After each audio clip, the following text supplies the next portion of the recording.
හැමෝම අහගන්න අපි ඩොන්කාස්ට් වල ඉන්නේ. ඩොන්කාස්ට් වලින් ඔක්කොම කට්ටිය සූනාමියකට ඩොනේෂන් දුන්නා.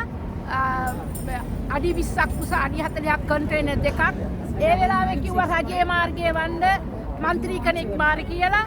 පස්සේ අපි කැකිරාවේ മന്ത്രി කෙනෙක් මාර්ගයේ ඇරියා. ඒ ඇරියට පස්සේ අපි 10 දෙනෙක් ගියා අපේ සුදු ජාතිය කට්ටිය.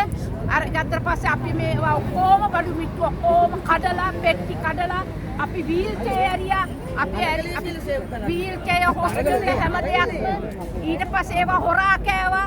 ඒවා හොරා කෑව පස්සේ අපි ගෝඨාභය ප්‍රයිම් මිනිස්ටර්ට ගිහින් කිව්වා මිස් ටෙඩිසන් ඔයාගේ ජීවිතේ බේරගෙන යන්න ඕවට ඇඟිලි ගහන්න එපා කියලා.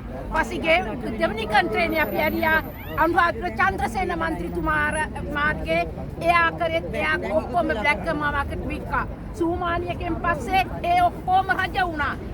අද ඒ සූනාමි බඩු අපි මේ සූනාමියකට විතරක් නෙවෙයි ලංකාවේ එහා කරවිලා මෙහා කරවලට මෙව්වා.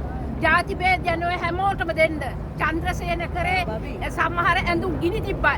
ඇයි ඒ ගිනි තිබ්බ ඇඳුම් අර වතු කරේ නුවර එළිය ගැහි කඩන තේ ලඟුට දුන්නා නම් අද කොච්චර හොඳද? උන් තව ගිනි තියලා පුච්චන්න ඕනේ. මට මේ අවුරුදු ගාන 2004 ඉඳන් මම මේක තියන්නේ. දැන් අපේ වෙලාව අපිට කෑ ගහලා කියන්න පුළුවන්. දිව ඉන අපේ හරියට හැඩකාරයි. සටනේ වදින දුව පුතුණු පින්කාරයි. අද සිට පුතුනේ ඔබහට අප ලංකාව බබාරයි. අපි සමුගන්නවා නිදුකින් වැජබේවයි. Thank you.